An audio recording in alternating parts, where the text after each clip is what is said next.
We are building a model railway, and I promised in the last episode that I would make everything a bit pretty. I also brought along a few utensils from the makeup supplies and from the photo store. Normally, you use this to clean lenses, and now I can just blow some of the dirt off the tracks and make sure everything is thoroughly spotless. Because I've done a bit of drilling, a bit of hammering, a bit of soldering, and a bit of gluing, and I promised that by this episode, I would tidy up the cable clutter a bit more. In the last episode, we successfully connected all the turnouts, we digitized the signals, and it truly looked like a well-stocked cable supply store here. There was an abundance of stuff lying around, and I've now actually put it all under the board. And so you can see it. I'm just going to move some things away here, and you can take a look under the board with me. So, I'm moving a few things aside. Once the C-Track plan book, which is included in part with the starter and expansion packs, where you can see again what kind of landscapes you can build. We just got a little inspiration from the starter and expansion packs. We'll take another quick look at it in the other camera from just now. So, and there you can see it very nicely in focus. Here you can see all these track plans, and that can be interpreted with expansion packs, for example. And if we look at it from above, then you see what I have just laid out here, namely a starter pack. We took the ICE 2 starter pack. I'll show you this really quickly on camera. We took those because there were already such elegantly curved turnouts included here, on the side. And we meticulously laid them out exactly like that, but we constructed the station a bit differently down here, utilized a double slip turnout there, and employed another turnout from a different, unique starter pack. Namely, from the starter pack intended for our project. Wait, exactly which one was it again? Was it the one with the construction train? Exactly, look here. We still use those, pinching turnout from the starter pack. And we also built the starter pack for ourselves right away. That's why the yellow construction train and our beautiful steam locomotive from Era 3 are running here. We indeed took those as well. It's essentially also a starter pack. And interestingly, we have now sort of combined them a bit in this innovative system that stands before me. For this, we have set up 2 signals and also already connected them. They are already working. Can also already be controlled with the mobile station by simply now... Wait, that was the turnout. 1, 2, 3. Let's see, on which... That was the turnout. No, that was the uncoupling track. Another turnout. Another turnout. And I firmly believe now, here is the signal that is just being gently and nicely turnouted on the side. You can see it indeed a bit here from green to red, right here with the little signal. So, we have successfully connected everything, and I have also partly already screwed the rails tightly, the tracks screwed tightly as well. For that, I got myself a few track nails here from Märklin. That's what they look like, a small pack of track nails. And there, we can now secure 2 or 3 tracks, so that I can then turn the system completely over again. For that purpose, I'll carefully take the little locomotive off the track and gently place it back there on my counter. And then, I'll just take a very small screwdriver to the side here, meticulously. And then, I don't know if you can see this now, doing it on the side. We might show it from above. From whichever camera, you might see it here. No, you don't look so good. Then I'll first show you on a normal track how we actually put such a track nail in there. I will simply take a turn and show this here. Then you see there are notches on the side. Here, hope that can be seen. There is a notch there, and if I just go in there with a screwdriver, just like that, then I've just taken them out a bit, and now there's a beautiful little hole right in there. Now, you can see the hole here quite reasonably well, and now I can just put a track screw in here, and then securely screw the track down on the plate, and then I can carry the plate around, or rather walk it straight to the university, but I can also put it away. So if you've got a nice big plate and don't want it standing somewhere permanently, you can just set it up a bit and move it elsewhere, which is what I wanted to do now. So now I just have to quickly clear away everything that's loose on the board. So the famous rolling stock would have to be put aside. I'll just quickly drive the train to me. Maybe not necessarily reverse on the turnout if it's set differently at the moment. So let's go around the circuit once.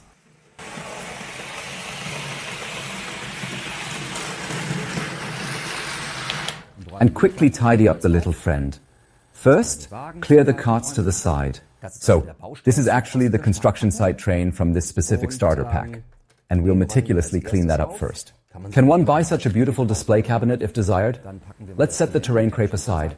We'll continue crafting with it later. My little workshop dome is actually also already cobbled together on the side. I genuinely want to build it into a sort of small, cozy workshop later on. Signals are steady. Not quite yet. I just have to make it tighter somehow. The little house is almost solid. We have to be careful there. Oh, I still put my tunnel there as well.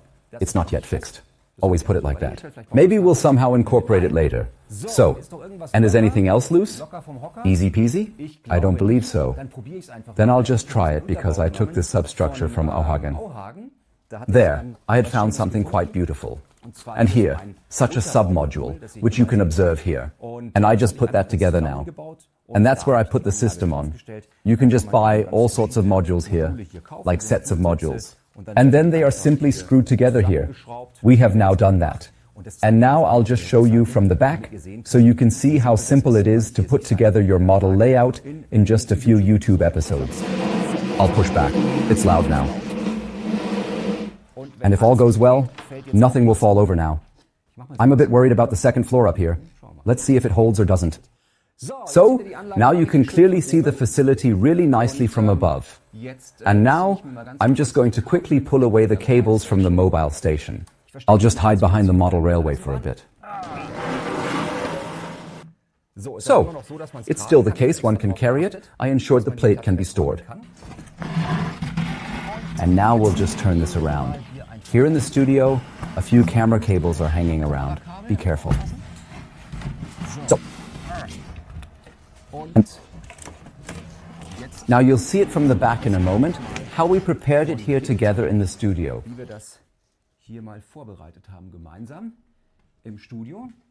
So, I'll disappear behind the system for a moment and take a look with you to see if you can spot anything there or not. Somewhat, right? Let's start over here on the side. Here we have now simply screwed the decoder under the plate. This is the advanced M83 decoder that precisely controls our turnouts. And up here, you can't see it now. There would still be a signal up here, which I'll show on the other camera shortly. We've also installed distribution plates. And now, the distribution plates, available in vibrant shades of red and deep brown, are currently being introduced. And that's all the latest update directly from the track box at the mobile station. And we just pulled it out of here, so that we have now modified the mobile station a bit, so that we now simply work with sockets and plugs, so that we can then take the power directly from the track box. That means I no longer have the electricity directly connected to the system, that is, to the track, but now I first send the electricity through a distribution plate. So you see, there are other cable colors, namely yellow and brown with nothing attached to them. That is actually my chosen cable color for later use with the light, because I have already successfully installed turnout lanterns, and we can now seamlessly connect these turnout lanterns to a transformer, specifically to a light transformer. We don't have to clear the track, saving some juice for the train. So, now I'm turning it around and putting it back. Kindly request your attention, please. Please be very careful because of the numerous cables up here. And then you can already see what has impressively been created here. Not sure if it's visible. Here we've built a bit of a mountain on the side. And this mountain, formed from this terrain crepe, is right here. In fact, I've actually got myself a comprehensive layout set specifically designed for model railway construction from Nock. And there's already quite a lot in there. I can briefly explore in detail with you guys what's inside, then you can see how big the package is. This is great for beginners. There is a bridge in it, and tunnel portals, and another tunnel portal. Then there are already little trees inside, then there is grass included, and a bit of terrain putty and colors. Acrylic paints are included as well. We can indeed utilize those later. And what's also in there are these wooden support struts. And exactly these wooden slats can now be connected with such small plastic connectors here, these plastic connectors that we have here. And then you can build a mountain landscape with it. In another series, we showed how building a big mountain uses the same system. And here, I'll just hold this up to the camera here. And then you can see, with that you can really build nice big mountains. Then it gets so braced. And we did that, just a little smaller. And that then, combined with such a terrain crepe, which can then be nicely encased. Gravel, water, and a grass spray bottle are also included. Then we can very nicely flock the grass onto the layout. And there we indeed have a moment of fun for the next few days. I'll just move that aside for now. We can leave color out of it for now. And then I can show you this again here in small. So, here we are, with these small struts and indeed this very terrain peak. So, we must continue. I've prepared a bit. That's where our plaster will go. Terrain coatings applied and we close the facility. Now think about next steps. We can first check if the wiring works by connecting the turnout lanterns.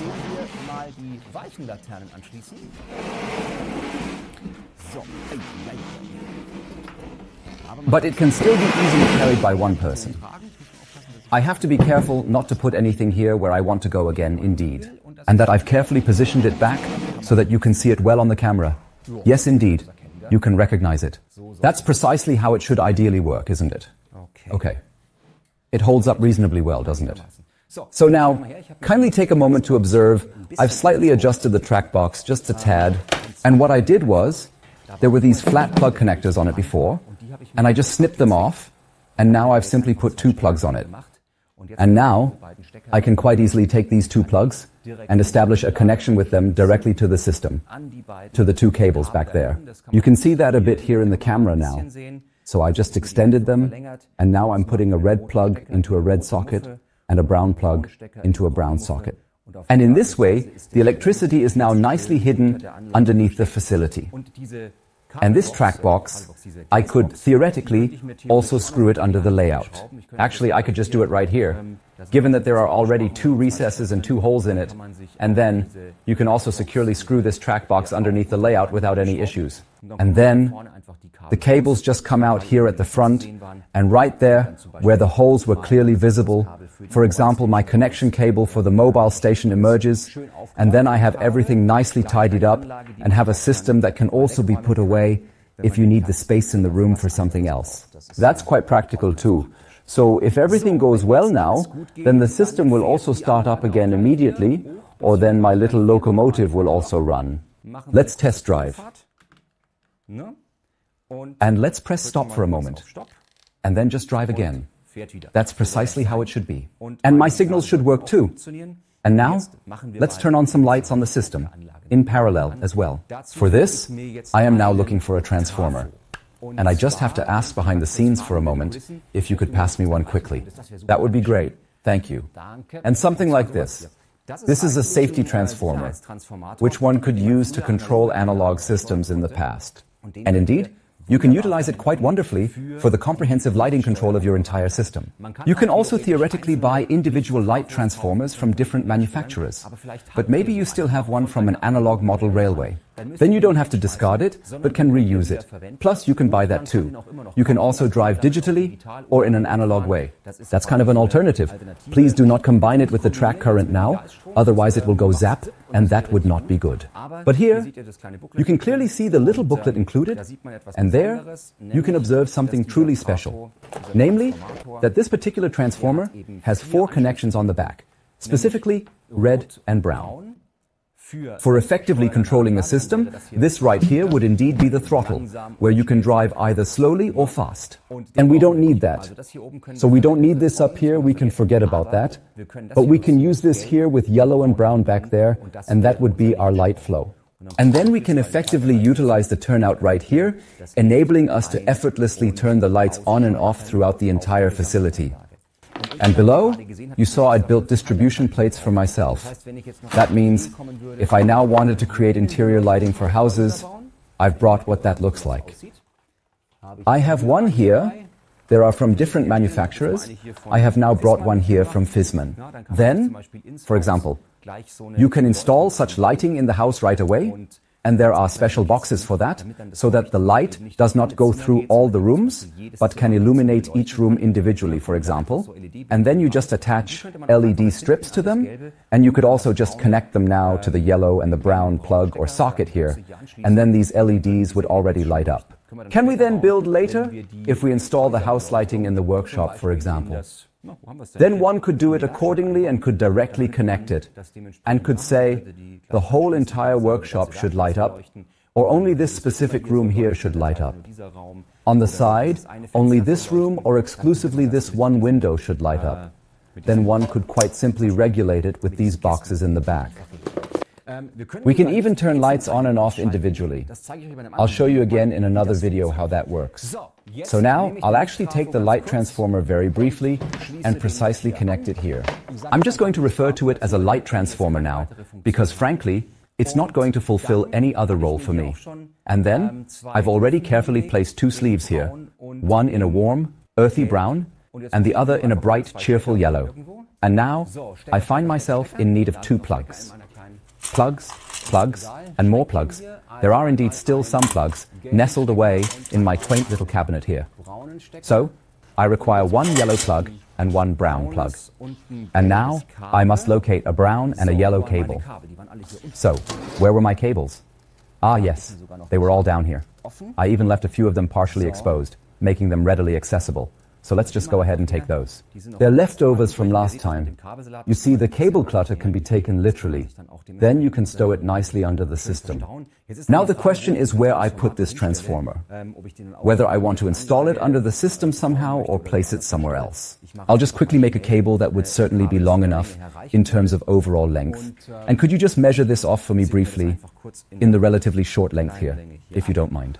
Interestingly, I was actually able to successfully connect the plug and the socket there first without encountering any significant issues. So, another screwdriver, specifically a small flathead. We need a screwdriver now. And I'll try to hold it in such a way that you can see it again. Just unscrew a notch here on the side. So, and well, is it still just a bit obstinate, or do I perhaps have the incorrect plug? Oh, that's really truly stuck in there. Well, that was one. I had already installed it and screwed it back on, I believe. Let's take another one. This is taking too long for me in the show. So let's try another plug, hoping or maybe my fingers lack strength today. Yes, that one's easy. So up with it, on the plug.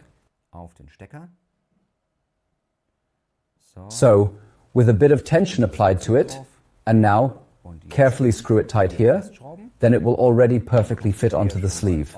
So, and I'm intentionally making the cable a bit longer than I actually need it, because I can still easily shorten it on the other side, given that I don't need to put a plug side on it right at this moment. I'm just crimping this bit here with crimping pliers. Look here, on the side like this. And flop, peel off, then you can do this. This is a perfectly normal crimping tool. It has a Märklin logo on it. But of course, you can use any other one to prepare such a nice little wire here. So I'll just pin this right here at yellow. Maybe you can see this very nicely here.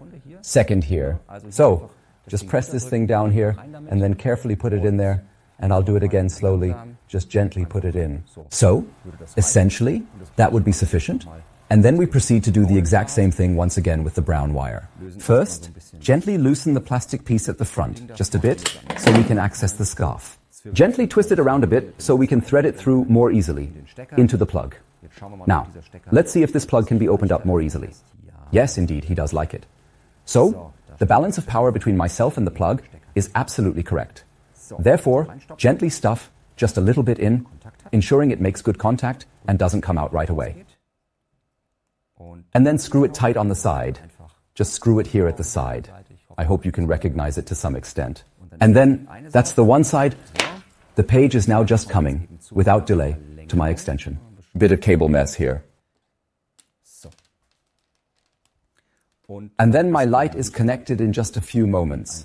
So now we can make sure that it is about the same length, because they also have to arrive at approximately the same place, or should do so. Then, this should indeed be about enough for this particular spot. Gently pinch open and carefully release the plastic up here once again, ensuring it's done smoothly. And turn around once.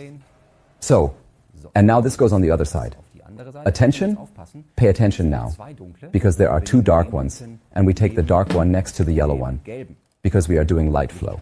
So, there he is, right inside the room. And quite remarkably, it's already shining brilliantly, casting a warm, inviting glow. Look here, Unsure if it's visible yet? First turnout lantern's already on. You can see it, right? Beautiful.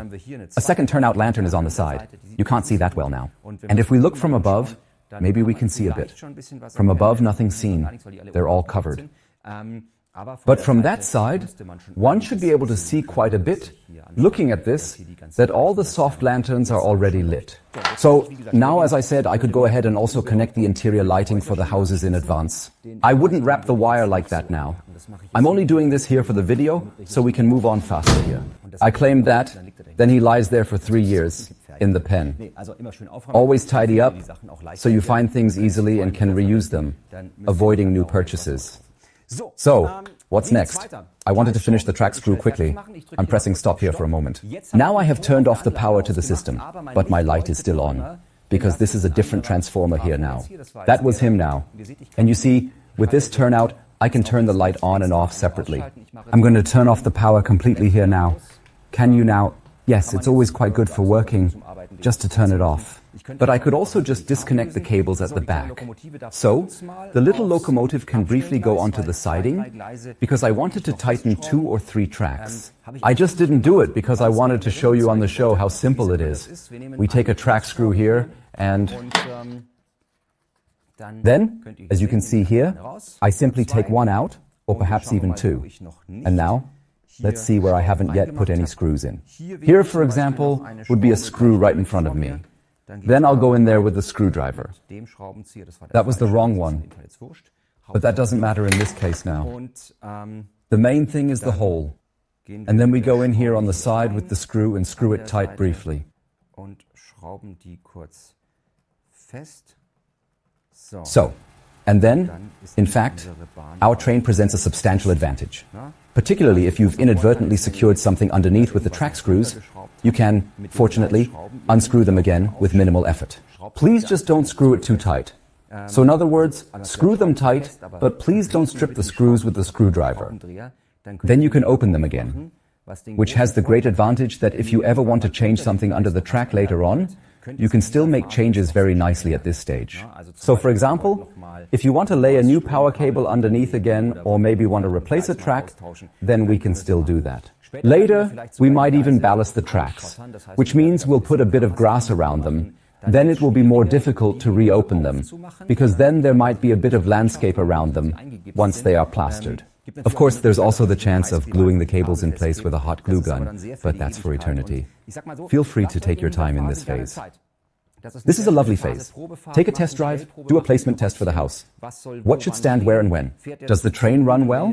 And if you realize, no, I'd prefer the uncoupling track elsewhere. Or I would like to build myself another section without power, for example, where the signal automatically turns red, or where the signal turns red, and there is also no more power on the track. You can build something like that too. Or you want to work with contact tracks again. This is then a technique where you can then play with the big central station here. Then, for example, trains automatically recognized on tracks can trigger an action once they drive over something.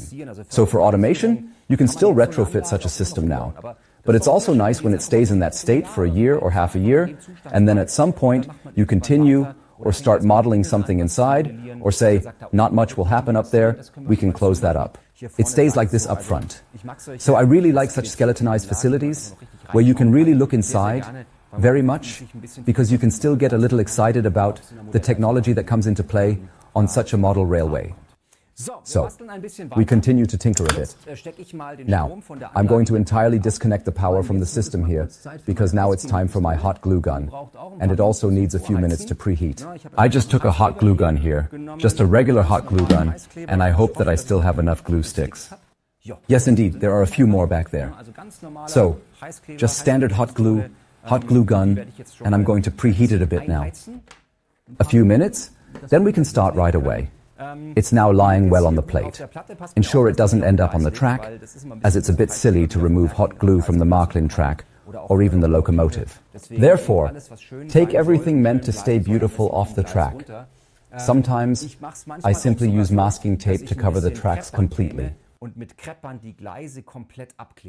So, just like when renovating at home, when you're painting anew, simply tape off the tracks with a masking tape, then nothing will get on the track, then it doesn't matter if the hot glue has stuck a bit on the side for a while.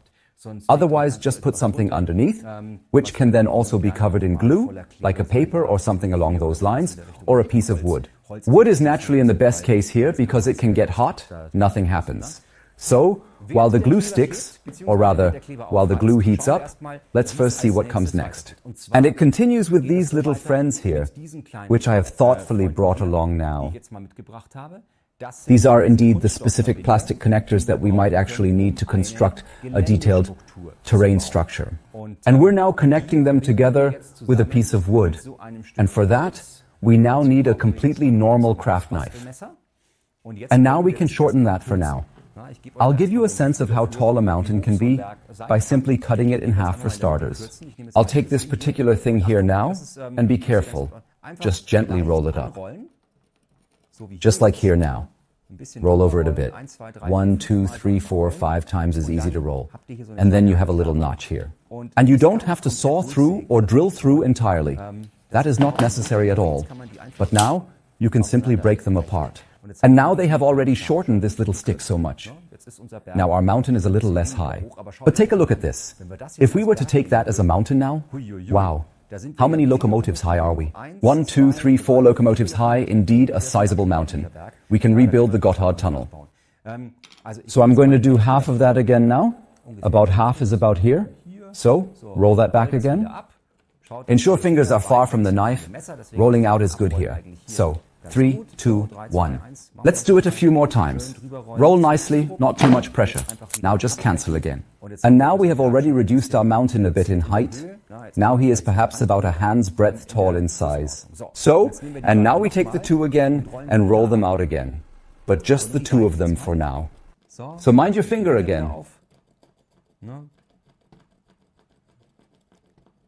And then we separate them again.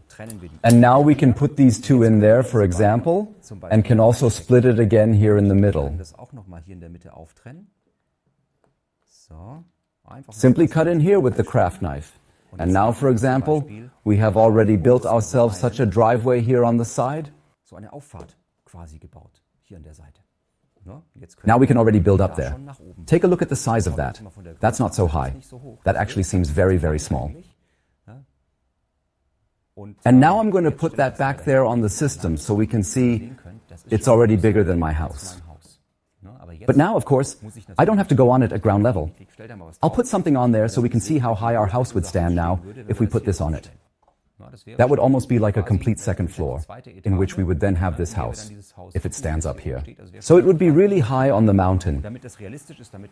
For that to be realistic, for a road to drive up there, we'd have to build many such small elements, which then become smaller. And to make this faster and easier to build, one can combine these things. I'm carefully unpacking this once again here, exploring what we have here in detail. And then you can now connect it differently, in a more nuanced manner as well. And then, what do we actually do? What do we indeed need most? Let's take one like this over here now. Such a one. We have a three-way connector on the side. Now, we might proceed like this. Once again, we're undertaking this particular task right here. So, and then, carefully place this one precisely on top right here. So, drive in there, just a little bit. Something comparable to that. And now, we're not even going to include that one up there, but instead, we'll meticulously connect the one here on the side, the elongated one, and the shorter one here, actually. So, with that, we get a mountain structure. Now we have a driveway, for example, which is quite steep. Interestingly, we can in fact also theoretically reconnect it now, utilizing such a double connector, can't we? Like that here. On the side, we're carefully pushing this in here now. Indeed, he goes a bit further in here. And there, we take, for instance, this one. And now, we can easily stick that on the side, just like that. And with that, we now get, for instance, a very, very stable mountain structure, which we can then meticulously encase with something like, say, crepe tape. And then it works very, very well. Craft as many small such elements as possible, then result in exactly what you can already see here, for example. We did that here once. Here it is additionally a bit skeletonized on the side, and with that, you can get very close to this mountain. That means, for example, I could place this here now and say, I want to come up here again, or it goes up here again, or it crosses here. In this way, for example, I could also lay an entire tunnel over here, or erect a big mountain here with these small struts. Well, that's the easy way to do it now. I'll just leave this here for a moment. Oh, you can stick that somewhere else again. Here with the hot glue gun, you can clearly see that, nicely, you can then also glue these items directly onto the plate. Take a quick look at it again in the ceiling camera. So one can also stick it directly here on the plate, and then accordingly also directly from the floor into this structure. Then you save these elements for the top, where you can place a plate, for example, on which a little house can stand at a different level. Theoretically, one could build entire railway tracks this way, meaning we wouldn't have to lay tracks directly on the plate below, but could elevate the entire railway, creating a double floor. Perhaps a shadow station could be built below, hidden, working with a helical track, where the train moves down like a helix. One could do all that. So, I've bridged the time a bit for the hot glue to get hot. If all's gone well, we can, yes I see, something's dripping. We can now take our terrain crepe and trim it a bit. So, laying it on top, gluing it, and there we have it would be easy. But it wouldn't look nice. Otherwise we just make smaller strips of it, and with these small strips we can then work very detailed. I'm going to make a stripe of this size here, and then I'm actually going to make another stripe of the exact same size. The more detailed you craft here, the more beautiful your mountain will indeed be. The more beautiful your embankment, your driveway. So, better to meticulously tinker with the smaller detailed parts, then you'll get this shape to appear really realistic. You can also take something else rather than this crepe. I'll actually show you a second option in just a moment. In fact, I plan to plaster right over this crepe. Maybe you say yes, but I don't know about plastering. Then there's another alternative, and I'll show you that one as well while I have the chance. In fact, there are crinkle foils from various manufacturers that one can obtain. And this slightly wrinkled foil, it actually resembles a mountain, for example. We already have something like that. This is now a crumple rock, and we can crumple it in there now. Can we put a bit of this here? And then you can put it in. The more finely one crinkles here again, the more beautiful it becomes. So here we're just crumpling paper, and then it crumples really nicely on the side, and then we can just lay it on there. Up the mountain, and then we'll just leisurely crumple our way up here. Then you already have that. So that too wouldn't be done as a whole now, but there one would now cut off a piece from this craggy rock, and then one would especially also stick some tufts of grass in between, just as it is actually very nicely shown in this picture. Here you can see nicely what it looks like when you crinkle here and then add a tuft of grass on the side, showing how it works. There is also a video clip here. Can you quickly scan it? And then you can watch it too. So, we crinkle, we glue, and we continue here, because I want to start a bit with the plastering today, so that I have the plaster dry by the next episode, and we can get started here. So, now we'll just put a piece of tape here, and it's quite beneficial that we have this stick here on the side, because then we can take it right away and firmly press down the glue with it. Then, I don't have to burn my fingers on the hot glue gun. So, just put a little bit on it. Then you can press this down here like this, lightly on the side. You can feel it under the crepe, it's quite warm. Then we used it just like that here. And then we'll simply remove the adhesive threads. Then we'll just do that again, right here on the side, and glue it down here. And move over to the side. Then I'll carefully construct a small disguise here, meticulously encase the entire thing with this beautifully textured terrain crepe. I don't have to glue it in the middle yet. Depending on how detailed or how large scale I work with it, it just goes faster or slower. The slower you do it, the more beautiful the details become. Doing this for YouTube here a bit faster with you, but still trying to make it nice. So, indeed, that's also nothing at all that a complete beginner couldn't just try out for themselves without any significant issues. You can try, test a bit. Actually, everything's quite nice. So, a bit of structure on the rock, then we have this here. And now we already have such a beautiful driveway. Now you can glue it here. You realize there's not much underneath. That means I can also stretch this crepe paper a bit, of course. Then it gets a straighter structure again. If I then go over it later with a cast, then it might also hold. But it'd be better to say, well, that's too loose for me. Maybe I'll add 2 or 3 braces under it. And now, when I have it in my hand, I could, for example, go over here and say, I'm going to go right in here, for example, and put another cross brace over it. So here, for instance, the 2 of them as well, so that it effectively gets a bit more structure here. That would indeed work quite well now, for example, to carefully put that in there so it doesn't go directly straight down here. That would be almost a bit too high, although on the other hand, that could also look nice. So now we can test this again and can go up or down again here, for example. It just gets very steep down here, but indeed we can also tinker a hollow in here. This all goes quite well on the side here. I'm making the mountain a bit smaller now. That means I'm just going to shorten my terrain crepe on the side now, or leave it as is. That means I'm simply sticking it to the floor here below, with not so much tension at all. And then I just stick this on here at this spot, and coat it nicely here at this spot, so that I can then go over it with the plaster later. It doesn't have to be entirely sealed, but the tighter it is, the better you can actually, essentially apply the plaster later on. And then it looks good again. So now we're doing this right here. We'll get that securely fixed in place. Let's carefully pull the strip over it and then gently guide it underneath. And if there happens to be a bit too much glue on it now, that really doesn't matter at this particular stage either. So, because that will be put in a cast later, as mentioned, just go over here on the side. So, now the next strip, and we can place that on there. This is going to be a very, very straight mountain here. So that's almost a bit too straight. But we can also combine that again with the crinkle foil if we want. And can use that, for example, to somehow get on it. Later on, you can also balance it out a bit with plaster by not applying the plaster quite so straight.